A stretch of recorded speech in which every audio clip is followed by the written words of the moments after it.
And this is the funny part, is that I went back, so I always talk about this on jaywalking. So actually in 1993, on Tuesday and none on Thursday does quad. So a lot of people now are separating because, as you see, it's so important on the side poses now, whether in classic or...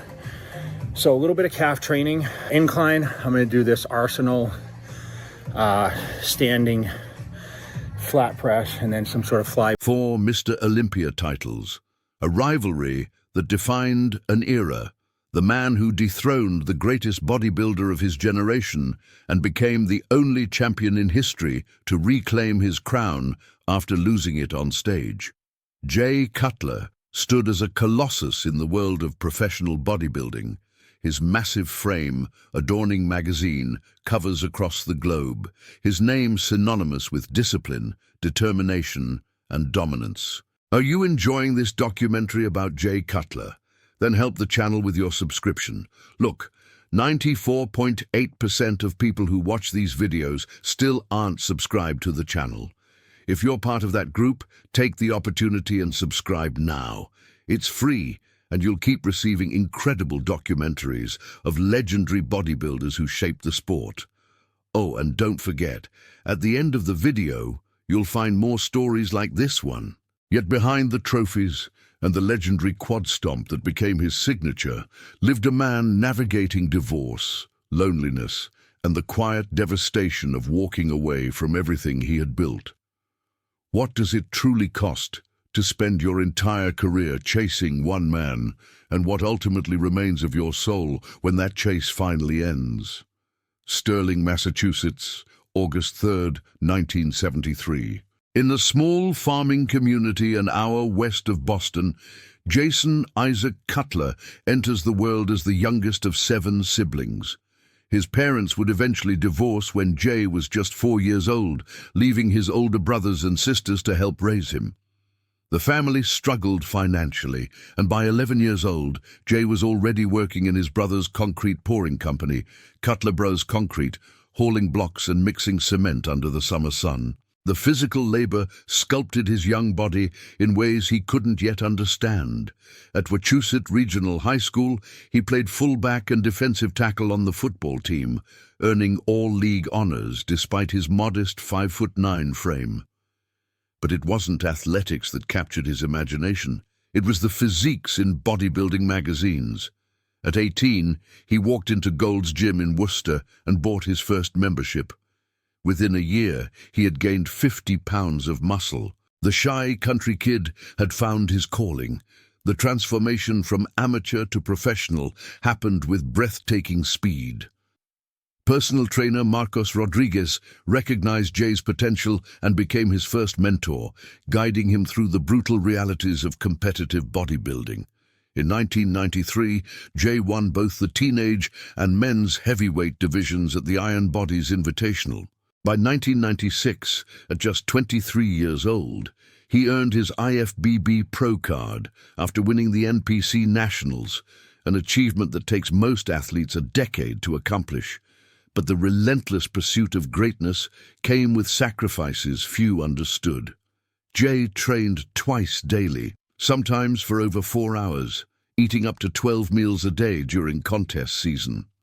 He would wake in the middle of the night to consume protein, treating sleep as an obstacle rather than a necessity. His high school sweetheart, Kerry, stood beside him through it all, eventually becoming his wife in 1998. "She's been there for me since the beginning," Jay acknowledged. "I would have never achieved the success I've had without her behind me 100%. Yet even love could not survive the consuming fire of ambition that drove him toward a single, all-encompassing goal, defeating Ronnie Coleman. The rivalry that defined Jay Cutler's career began in 2001, when he finished second at the Mr. Olympia, jumping from 8th place the previous year. Standing across from him was Ronnie Coleman, the reigning champion who seemed unbeatable. For 4 years, in 2001, 2003, 2004, and 2005, Jay finished second to Ronnie, watching the same man claim the Sandow Trophy while he accepted silver. He skipped the 2002 Olympia after winning the Arnold Classic, a decision he would later reflect upon. "My whole career was about beating the one guy," Jay later confessed. "Most competitors would have abandoned hope. The curse of the second-place finisher haunted legends like Flex Wheeler, Kevin Levrone, and Sean Ray, men who pursued the ultimate title and eventually fell back, never reaching the summit." Jay refused to accept that fate. In 2006, everything changed. Ronnie Coleman, now 42 years old and battling injuries, stepped on stage seeking his record-breaking 9th title. Jay, at 33 and in the prime of his career, delivered the performance of his life.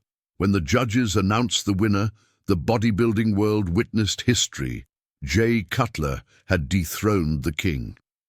"When I did beat him, I felt bad," Jay revealed years later.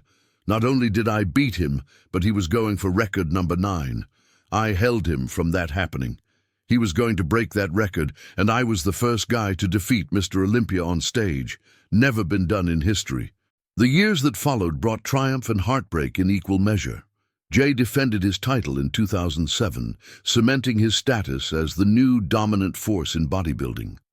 Then came 2008, and Dexter Jackson shocked the world by taking Jay's crown. For most champions, losing the Olympia meant the beginning of the end. Instead, Jay did what no one had ever done before. He won it back. His 2009 victory, complete with the iconic quad stomp that became his signature pose, proved that determination could overcome defeat. He won again in 2010, bringing his total to 4 Sandow trophies. But while his professional life soared, his personal world crumbled. After more than a decade of marriage, Jay and Kerry divorced. The reasons remained private, but the timing was devastating. "When I did decide to kind of walk away, I was going through a divorce," Jay later admitted. "Relationships are big, something in people's lives. You always like to have comfort and feel like people want to be around you." The man who had conquered every opponent on stage found himself alone, wondering if he would ever find love again. In 2011, Jay suffered a torn biceps tendon just weeks before the Olympia, but still competed, finishing second to Phil Heath, who claimed his first Sandow trophy. The following year, in 2012, a biceps injury prevented him from competing entirely. Jay returned in 2013 for one final Olympia appearance, finishing 6th, a respectable end to a legendary career, but far from the glory days. The physical toll of decades of extreme training began manifesting. Back problems, shoulder injuries, the accumulated damage of pushing a human body beyond its natural limits. Yet, unlike many of his peers who suffered catastrophic health consequences, Jay emerged relatively intact. He channeled his energy into building Cutler Nutrition, his supplement company, and became one of the first bodybuilding stars to embrace social media, amassing millions of followers who watched him transform again at 50 years old with his Fit for 50 challenge. He found new love with fitness model Angie Feliciano, discovering that life after competition could bring its own rewards. Today, Jay collaborates with former rivals, including Ronnie Coleman. Their once fierce competition transformed into mutual respect and friendship. What does it cost to spend your entire career chasing one man? The question posed at the very beginning finds its answer not in trophies or titles, but in the understanding that the chase itself becomes the meaning. Jay Cutler taught the entire bodybuilding world that second place is not failure. It is proximity to greatness, the burning fuel that drives ordinary men to accomplish truly extraordinary things. Are you enjoying this documentary about Jay Cutler? Then help the channel with your subscription. Look, 94.8% of people who watch these videos still aren't subscribed to the channel. If you're part of that group, take the opportunity and subscribe now. It's free, and you'll keep receiving incredible documentaries of legendary bodybuilders who shaped the sport. Oh, and don't forget, at the end of the video, you'll find more stories like this one. His 4 Olympia titles matter far less than the remarkable journey that produced them. The 11-year-old hauling concrete, the shy teenager shaking on stage, the relentless competitor who stubbornly refused to accept that legends cannot be dethroned. "He's the greatest ever, I'll go on record," Jay said of Ronnie Coleman. But in relentlessly pursuing the greatest, Jay Cutler became something perhaps more valuable, proof that persistence, properly applied, can move even the most immovable mountains. The concrete kid from Sterling, Massachusetts, built himself into an enduring monument that will stand forever in bodybuilding history.